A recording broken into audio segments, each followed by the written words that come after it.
We need to have a North Star, and that North Star needs to be bigger than us. What this enables you to do is to move from standard, in other words, in the sea of sameness, like everybody else, from standard to stand out because you stand for something bigger than yourself.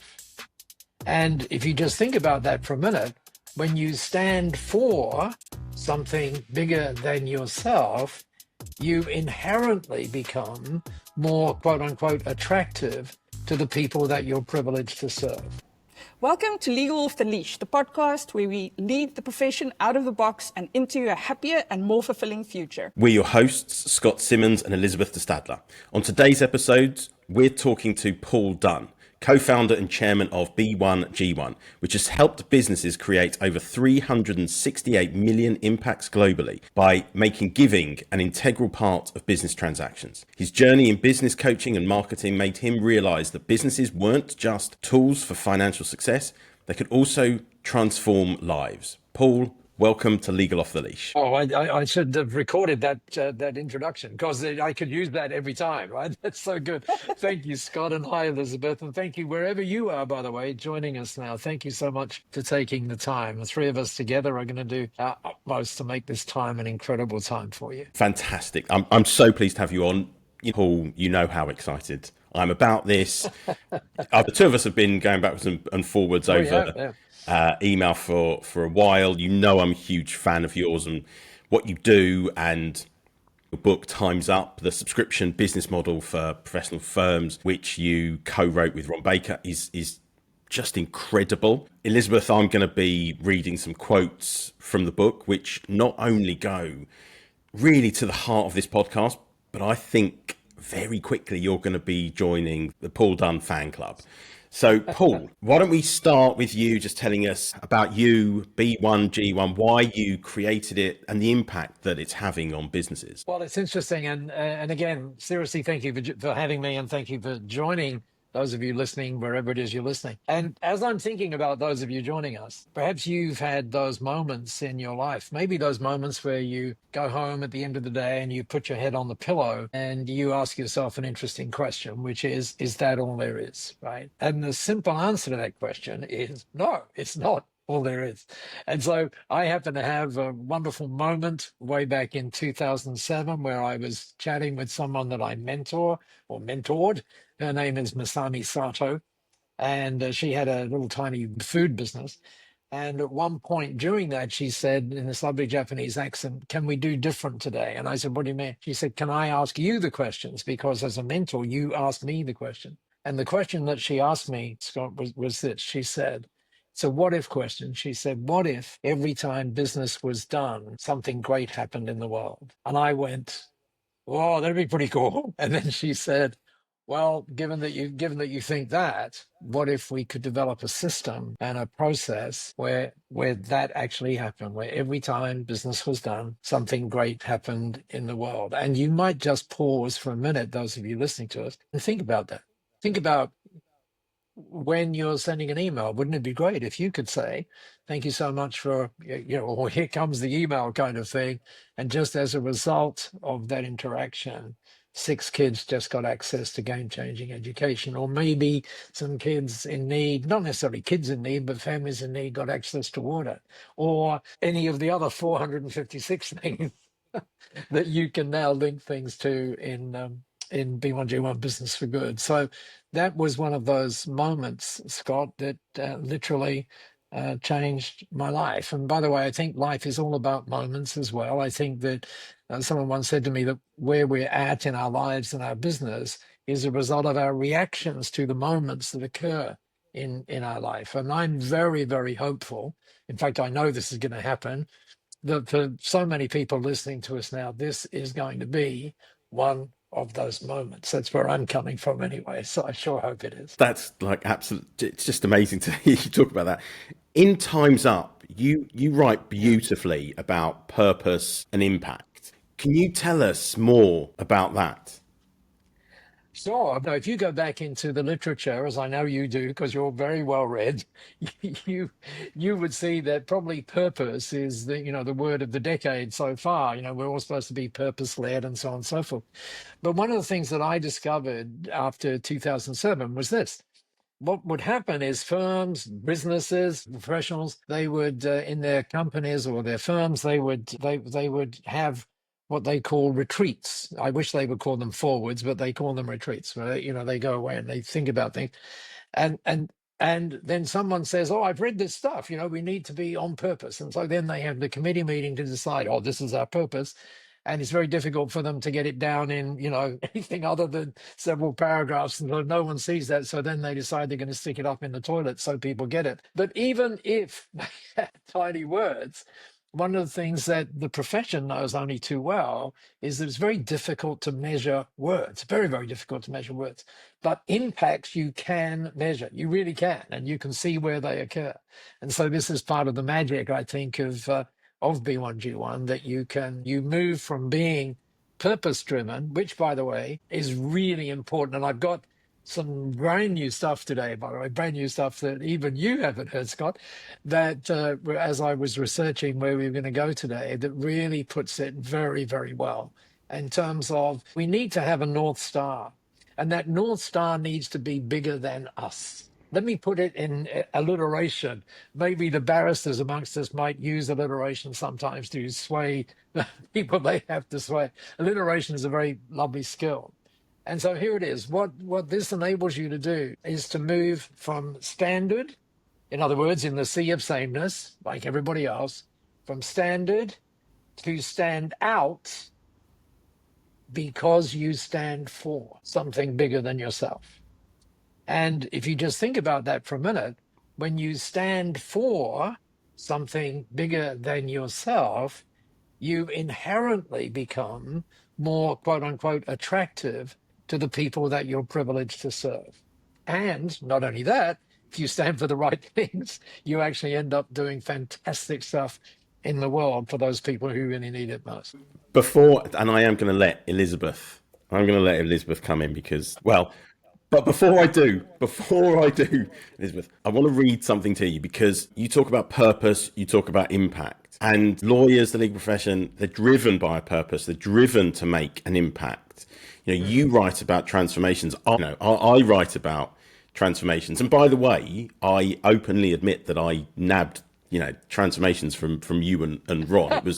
It was something that I'd been looking for so long to explain the impact that lawyers have. And when it came about through your book, I was really blown away by it.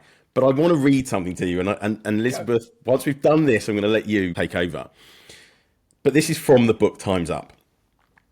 What got you here won't get you there. In fact, in so many instances, it's amazing that we got here at all. That's because for so many, the baggage they've been carrying has more than weighed them down. The wonderful dreams they had when they started their firms simply have not materialized. In fact, their dreams have become nightmares. The dreams they had of creating a business that people love to buy from, love to work for, really respect, and love to refer others to, just evaporated. Not in the proverbial puff of smoke, but in a whole lot of practices that locked them into becoming so much less than they could have been. A business that they set up to bring them joy now brings them stress. A business they dreamed of as great for the family many times destroys the family. A business where they thought they'd love every customer has turned into one where the customer is a number and an interruption to their day as opposed to the reason for their day. A business they dreamed of where they had teams of people truly energized and connected turned into a nightmare where people have more, not less, mental pressures. Wow. Thank you for bringing back the moment that we wrote that. By the way, hopefully that landed to those of you listening to us. But I'm going to give you later today, but I'm longing to hear from Elizabeth. So I'm going to give you later today an even more interesting way of thinking about that. What could we say? That tragic circumstance. It's a tragic circumstance that we allow it to happen. It really is. And Elizabeth, for us who are making this podcast, does that not just scream at you? Yes, yes. Although at this moment I want to scream at you. So sorry, I can't help myself. You have no idea how long I've been waiting to speak to Paul. I can't help myself. Sorry, Paul. That what you need to know is that Scott and my relationship very much resembles that of siblings. So that's great. We do tease each other quite a lot. I think so. Obviously, my emphasis is on mental health, and immediately listening to you, I was also reminded of a fantastic book called Lost Connections by Johan Hari. And he very specifically mentioned that a loss of connection to meaningful work is one of the reasons why we have this sort of wave of mental health issues. So I've got two questions for you, really. The first one is, do you agree that there is a mental health crisis in legal services? Oh, I thought you were going to give me a second question as well, but if you want the answer to the first one, absolutely there is. And you, I was going to say, I think part of the issue is that you only see it when you have the opportunity to sit down and talk with people openly about what's going on. I mean, there's a facade, is what I'm saying. Yeah, and I think it also ties back to the billable hour, right? We commoditize ourselves, and that's no way to live. It's certainly no way to build a firm. And since November 23, when ChatGPT came out, surely to goodness, there've got to be people now who are looking at it and saying, oh my goodness, we built a business that for the wrong reasons, but we understand why you did it, was built on time. That has now been cut to shreds. So what should the model be? By the way, I have an answer to that too, which is a brand new one that I found today. Please go ahead. It was so funny. I was looking back over some of the opportunities I've had in the past to talk with law firms, and just as luck would have it, I went back to a session I did in Japan, funnily enough, where I am today, for a group of lawyers. But in there was one from Canada. They're called Miller Titterley. Now, I better spell that, right, because it's kind of interesting. So Miller, you know how to spell. The Titterley piece, you may not. It's Titerle, Titterley. And I thought, I wonder what's happened to that firm, because that was 2017. And I looked at it in 2025, and have a guess what they say they do. By the way, do go to them, millertitterley.com, and you'll see them in Canada. And right throughout their site, which is one of the most breathtaking sites you have seen, not because of pretty pictures, but because they understand what's going on. And they put it simply this way. They say, what we do is we breathe humanity into law. I thought, oh my goodness. And of course, you can't breathe humanity into law if you're trying to measure that in 6-minute units. No one ever tried to do that, right? So that's taking it away. And that fits in very well, as you know, Scott. If you look at one of the books that we all kind of like a lot, was just pre-2000, was a book called The Experience Economy by Joseph Pine II, to give him his correct term. But anyway, Joe is now writing another book, which is called The Transformation Economy. And in the transformation economy, he says it perfectly. He says this. He says, the purpose of any business is to foster humanity flourishing. Think about, I mean, that's pretty damn deep, right? But imagine if that's what you could do. And by the way, when I say imagine if that's what you can do, the reality is you actually can. You actually can. You seriously can. And it just takes a little few tiny steps until you go, whoa, this is really, really different. And that's why you need to seriously hang out with people like Scott, who really believes this stuff, and not only really believes it, but has plans where you can actually make it happen. So does that answer your question, Elizabeth? You shouldn't praise Scott too much, because he gets a big Okay, I'll try not to. I'll try not to. You have no idea what I'm going to be like after this show with Elizabeth. I'm going to be unbearable. Right. And Insufferable. right. So I'm just going to jump back because I am like an excited puppy here. So in Time's Up, you talk about the fact that you see the future of the professions being subscriptions. Yes. Why do you think that? Well, if you want the economic model as to why that works, all you've got to do is look across the water to, I think they probably go, they're called Watch and Lipton, but they go through the name of WLRK, right?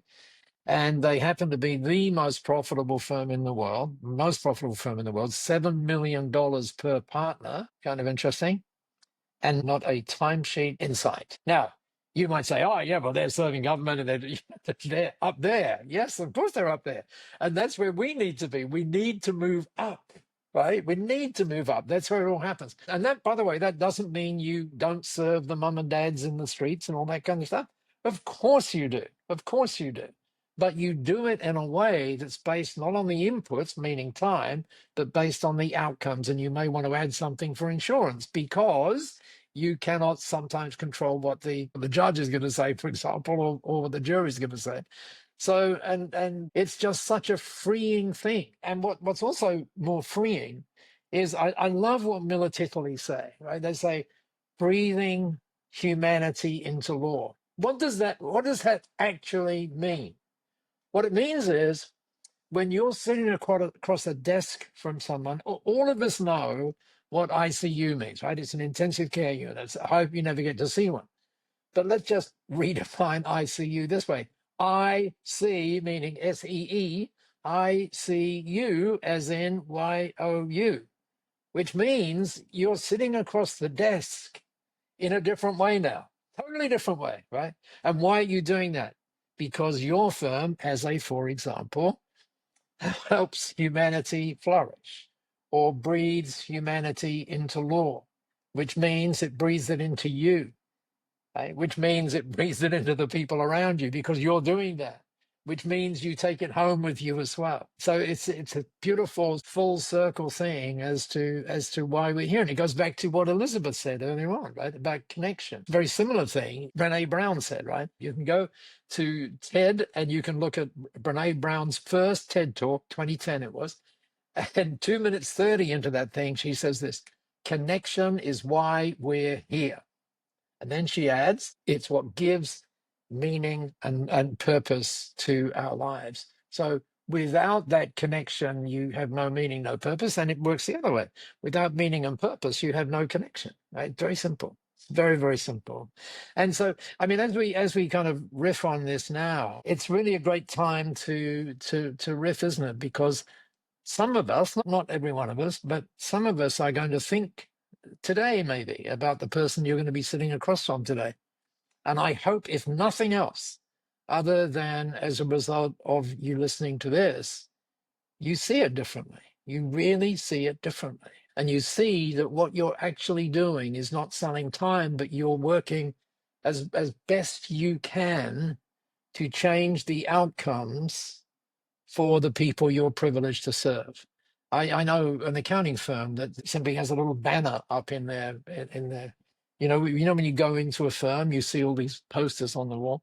They have one poster replicated in fact, a lot of times, and it says this: "We enrich lives, and we help our clients win." Very simple. It's very simple. By the way, you didn't need a retreat to figure that one out, right? It's right there, and the team members are walking past that every day. By the way, when you go to Military, have a look at the team members. Have a look at it. Have a look at their huddles that they do every morning. Have a look at how you breathe humanity into law. It's game-changing stuff. It really is. I think also for those who are worried about ChatGPT or generative AI, this is the thing that it can't do, right? It can't sit across the table from a human and listen to them.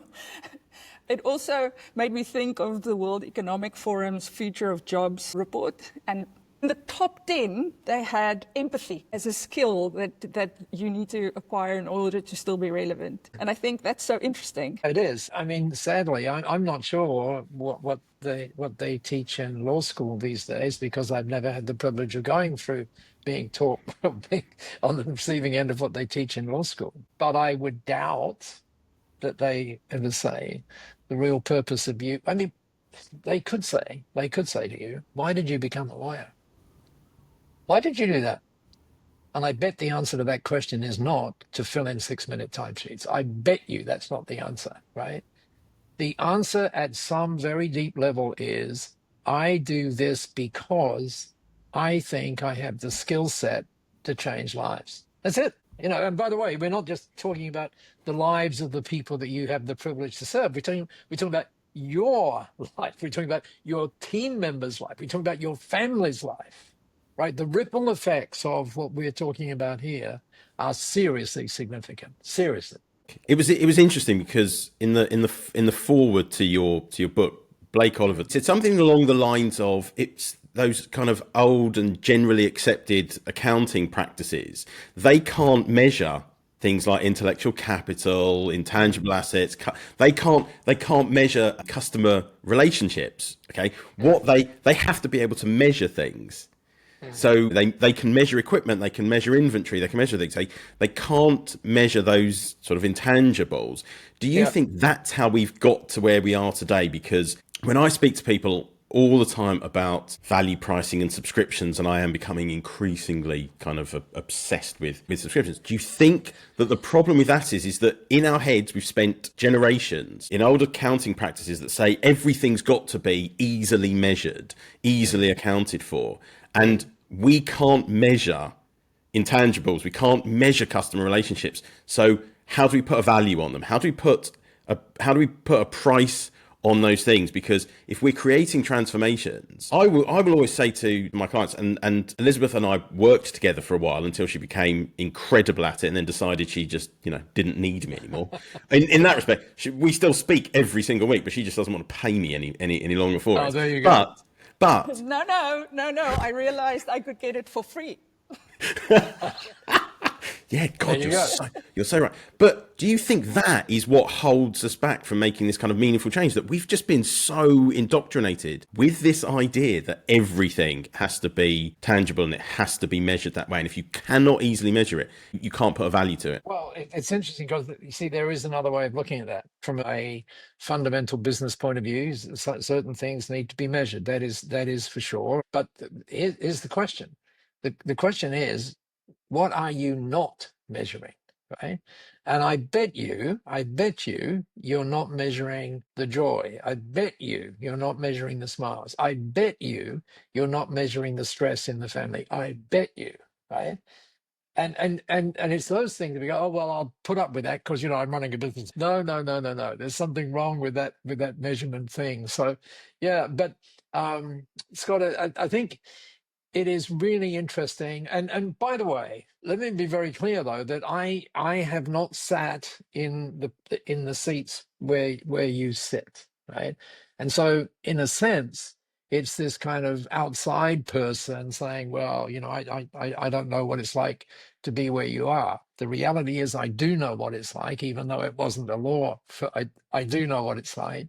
And I do know that when you get what Scott and Elizabeth are talking about and what we're talking about here, what I absolutely know with no fear of any doubt at all is that lives change and lives get enhanced, they get enriched, they get transformed, and that you can be the agent of that change.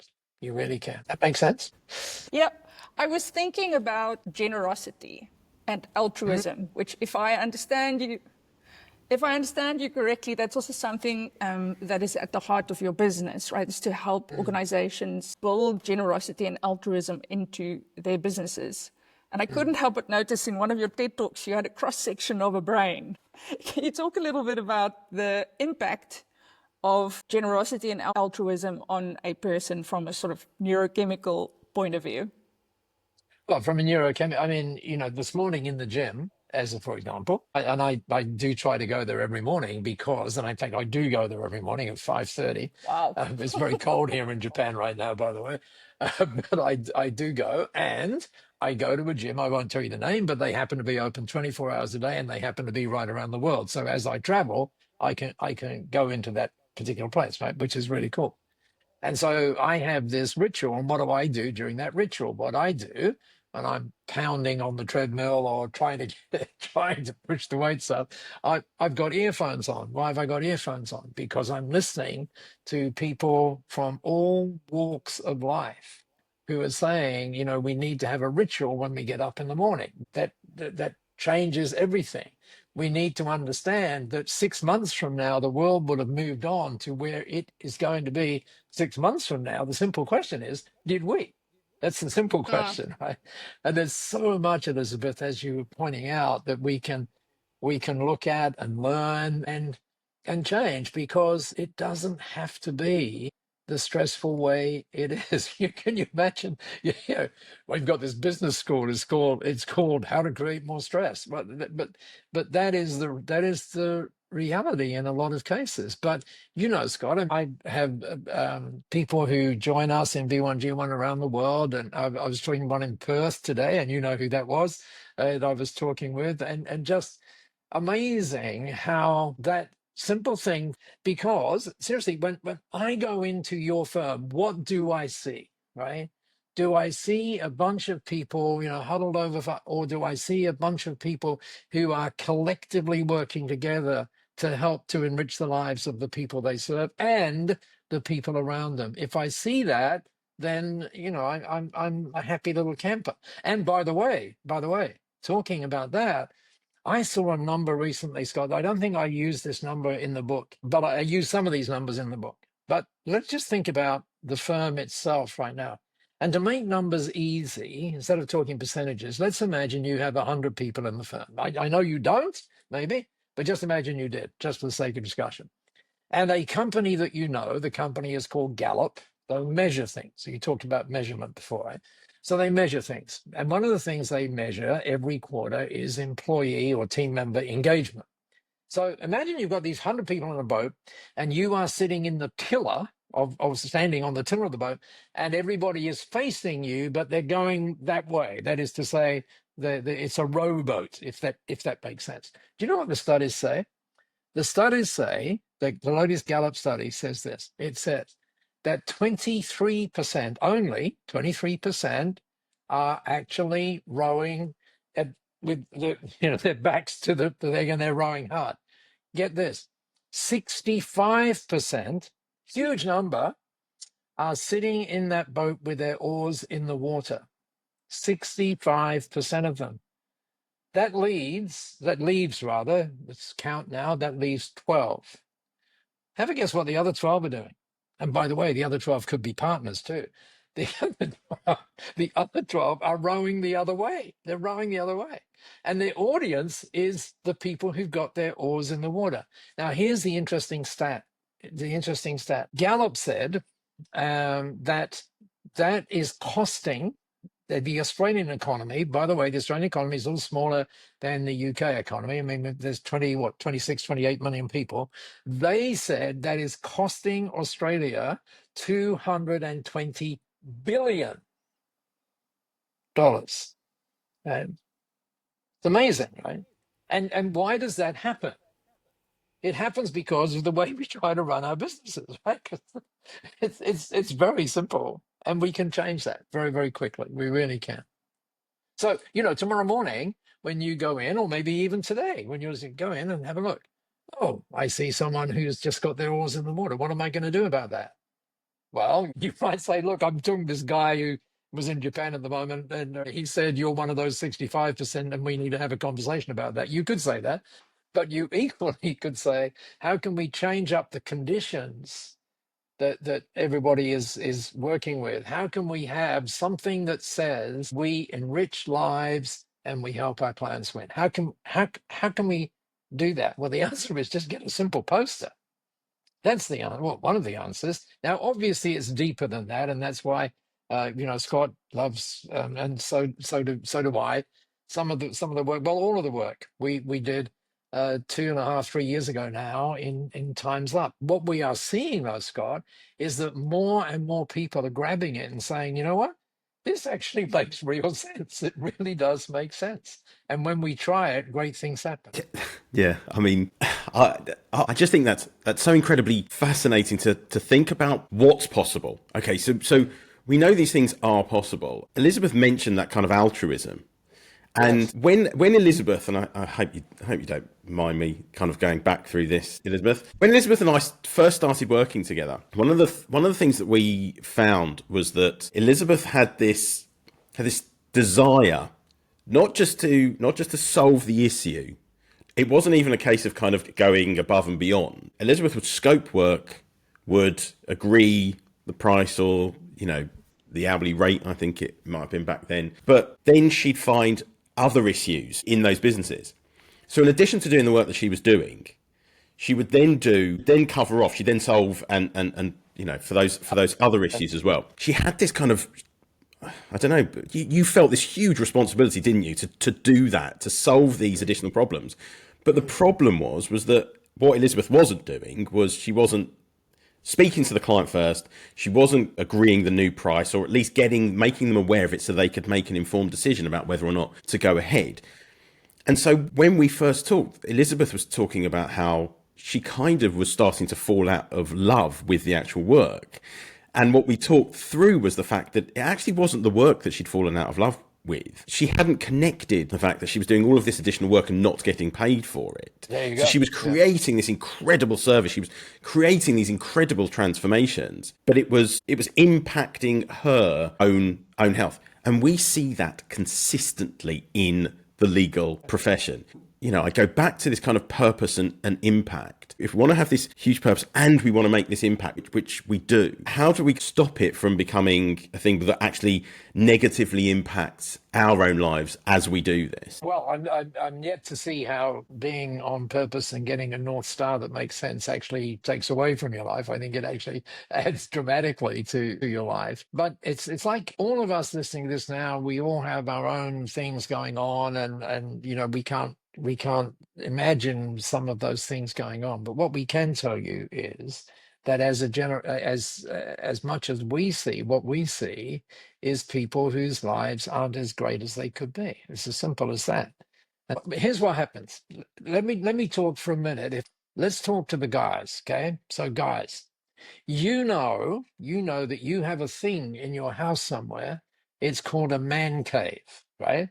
And you've got those, right? And so something happens, you get upset with something, you say something, someone, whatever, and you go in that man cave, right? You go in that man cave, and there is no way that you are coming out of that cave. The kids can knock on there's no way until eventually you get fed up with yourself and you go out and you say whatever it is you need to say. And that's what Elizabeth was talking about before, because what happens is, by the way, I don't know anybody who enjoys being in the cave. I really loved it in the cave. It was really good. No, you were beating yourself up and beating other people up, right? So we shouldn't go there. We should not go there. So how do we not go there? Go back to what Elizabeth was saying right up front, that it's all about connection. And where that leads, Scott, is the answer to your question. The moment you figure out, let me give you something that Steve Jobs said. It's in the book when he was in Pixar, and he said this. And this is so crucial to get. He said, "The storyteller is the most powerful person in the world." Now ignore the power. Just ignore the power thing on that. And then he said this. And please, those of us who have families, please listen to this. He said, "The storyteller sets the vision, the values, and the agenda," the last 7 words are the crucial ones, "for an entire generation yet to come." Let's do that again. The storyteller sets the vision, the values, and the agenda for an entire generation yet to come. Now, if you nod and go, that's probably highly likely, then you've made a very important shift. And the shift that you have made is that it's not about you. That's the shift you've made. The shift is it's about something bigger than you. And when you make that something bigger than you, that becomes the magnet. And by the way, think about it as magnet. I mean, if we talk businesses for a moment, one of the things that businesses are supposed to do is get clients or customers, as we sometimes call them. And how do you do that? Do you get out there and chase, or do you become so attractive that people are seeking you out? And the answer is the best answer is you become more attractive. So how do you become more attractive? Answer: be bigger than yourself, right? Put something in there which is much bigger than yourself. And that much bigger can be, oh, Mr. and Mrs. Jones, thank you so much for coming in today. It was really great to see you, and we're looking forward to working together with you.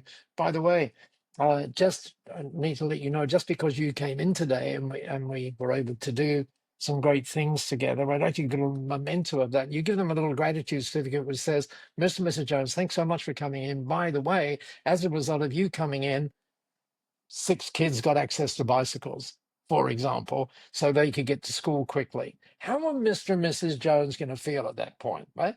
What they can say? They can say, oh my God. Why are they going to say, oh my God? Because they are talking with someone who's not thinking about themselves, but is thinking about something bigger than themselves. And there is the key. It's right there. Almost as silly as it sounds, or as simple as it sounds, it actually is that simple. And what people do is try and make it much more complex than it is. Remember this: simple scales, complex fails.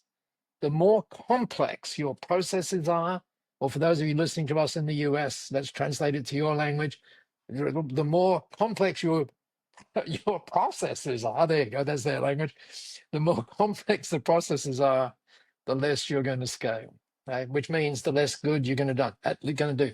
And Scott, whilst we're on this whole issue of alliteration, which we started off a little while ago, here's the thing. Now, you may be like me, which is you think of something a little more than you used to. And that something you think of is the legacy. You one day wake up and say, oh my God, I'm going to leave a legacy. Oh my God. And we act as if we have a choice as to whether or not we leave one. We don't have a choice. We are going to leave one. The only choice we have is, what does it look like? That's it. Is it a legacy of consumption, or is it a legacy of contribution? And by the way, if you want to play with alliteration on that, then most people go, oh, it's all about leaving a legacy. But what if it wasn't? What if it was about, and Scott, you kind of asked this question a little while ago, what if it was actually about living it every single day? And what if it was about leveraging that so that in some way your clients, your customers really got, oh my God, this is very different. And why would you be doing that? Very simple. The illiterate way of doing it is say, because you're leaving a legacy. The more direct way to say it is for your children and their children's children. That's why this is important. That's really why this is important. And it's not about you, but it is about you in the sense that the storyteller sets the vision, the values, and the agenda for an entire generation yet to come. There you go. I got a lump in the throat saying that. Got to tell you, I think we did as well. Right, so we're coming towards the end of the Oh, really? the We've episode. only just started. Okay. It feels like it, doesn't it? But we've spoken about so much. I mean, about you, Elizabeth. I could just keep going. But Elizabeth's gonna lead you out with 4 questions that we ask every single guest. Oh. And I'm glad you didn't share the questions with me. You really know that, because if someone shares the questions, I don't even look. So I don't think that.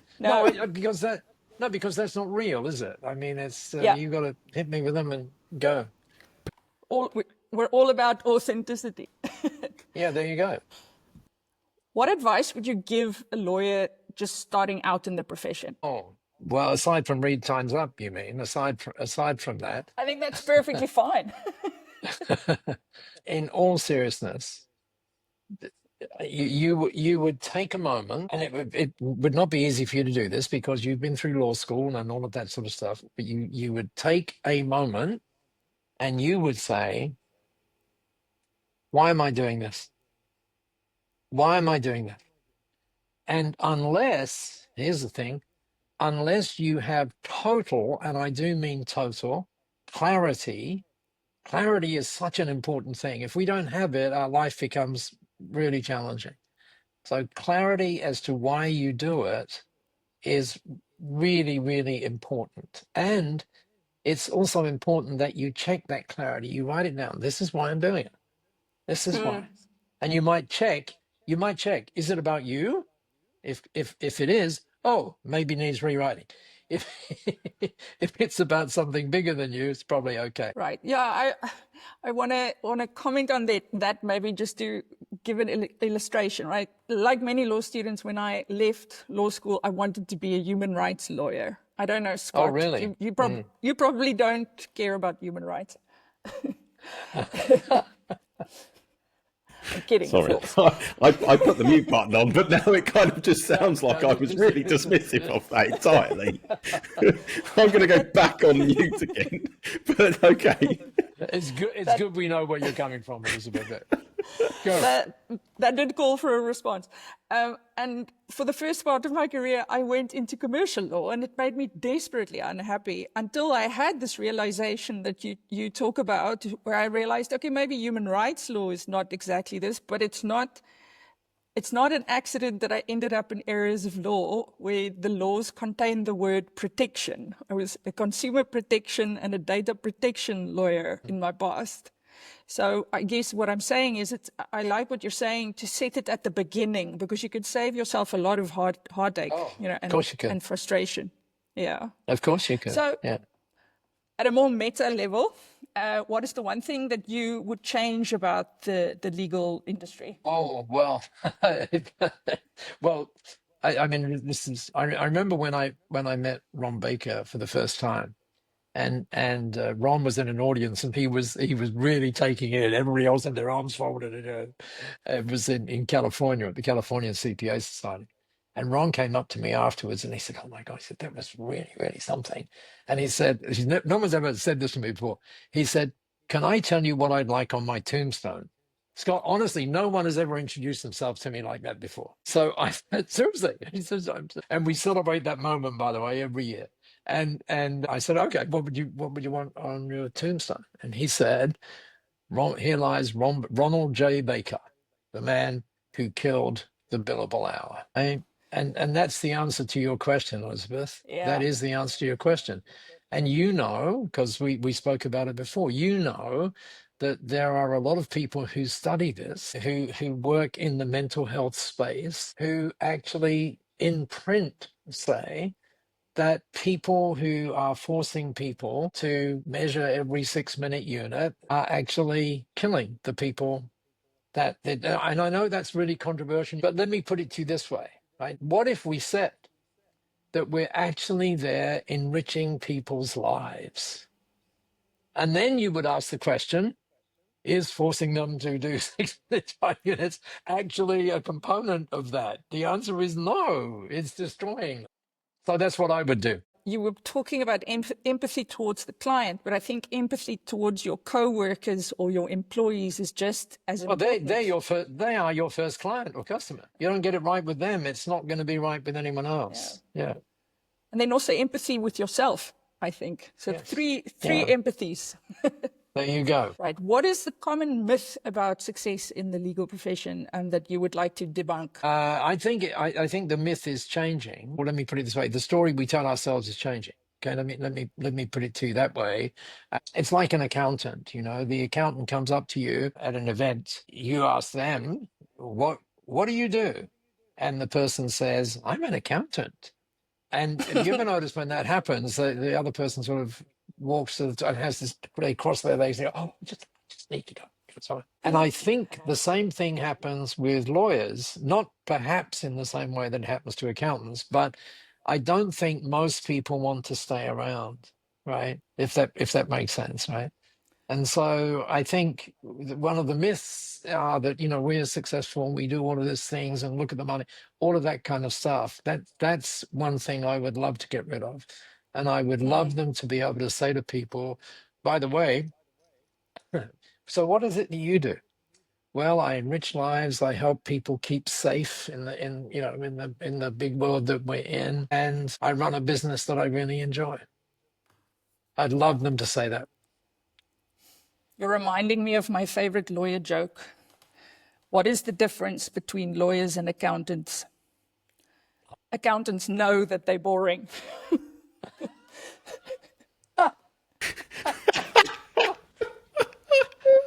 Okay, good one. Good one. I'll use that. I'll use that on Monday next week when I'm Yeah, speaking with a you bunch can of have accountants. it. I think it's so important that we're able to laugh. Yeah, one more question. Well, again, back to the young people, and they always have this question, how should I plan my career? What is the ideal career plan? And you don't have to stick to lawyers, I think, for this question. Well, let me give you a book, another book that, because like you, I'm an avid reader. And by the way, that's a little plug for everybody who writes books. They write books because they have something to say to you. But here's a great book. It's written by a guy called Tim Duggan, and his first book, which was called what's it called? Cult something, was the number one business book in Australia in 2023. And then he exited Australia and now is a sort of a global warrior. And he wrote this book, and it's called Work Backwards. Okay? And it is an amazing book, an amazing, amazing book. And let me tell you why it's amazing. It's amazing, first of all, because of the research that went into writing this book. It's a stunning, stunning book. But it's also amazing because, sometimes when you read books and they force you to write and you go, oh, I don't really want to write. I want to get to the next, the next chapter kind of thing. Tim does that in a way that is incredibly inspiring to get you in. And the person that's listening to us now that's running hopefully successful client-facing, customer-facing law firm, you probably will enjoy reading Work Backwards as well, but you may not do the exercises. On the other hand, if you're a young person going in, I almost plead with you, read the book. Read the book. And it's very different, by the way, than all of the books that are typically written about purpose and everything else, because what those books are doing is that they're assuming that has something to do with business, right? Because pretty much everything you read about purpose is linked in some way to, if you become a purpose-led leader, it'll be a better business, right? But this one is not. It does that, but it looks at you as a human being. That comes back to humanity flourishing, doesn't it? And I would highly recommend it, seriously. I don't think there's any kind of 1 second answer to that other than read the book. It's stunning. It absolutely is stunning.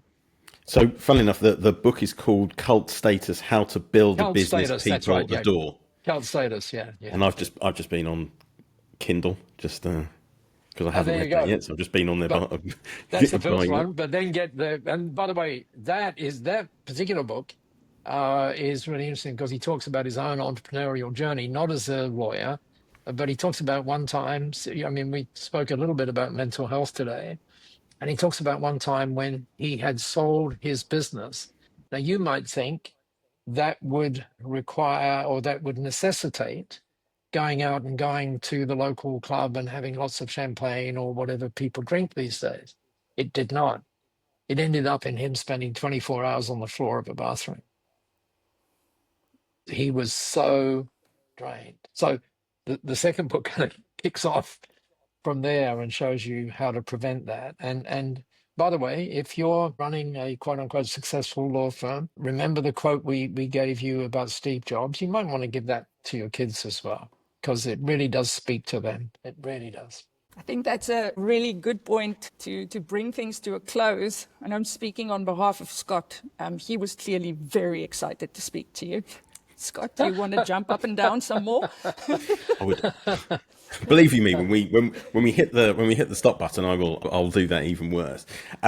Just before we say goodbye, Paul, How can people get in touch with you? How can people find out more about you, B1G1? Sure. Well, if you would like to reach out, and I promise no lectures or whatever, I try to practice that which I quote unquote preach. And so, and bearing in mind what Elizabeth said right up front, it is about connection.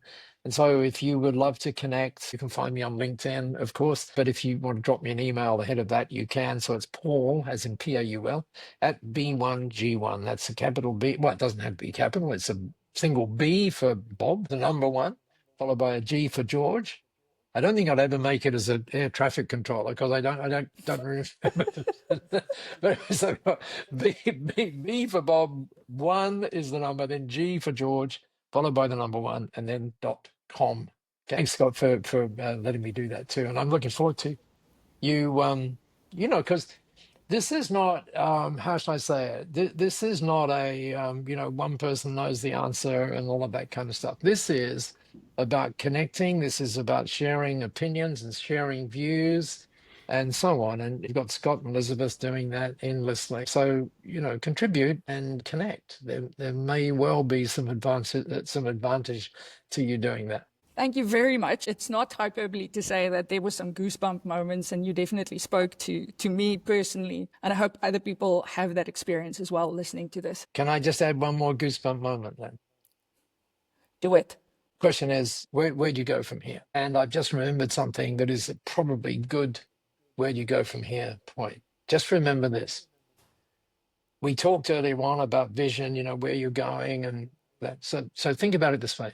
When your vision becomes more powerful than your memory, your future becomes more powerful than your past. Let's go for that. That's wonderful. So good. Okay. Big thank you to Paul for sharing all of this wisdom. We've been your hosts, Elizabeth de Stadler and Scott Simmons, and this has been Legal Off The Leash.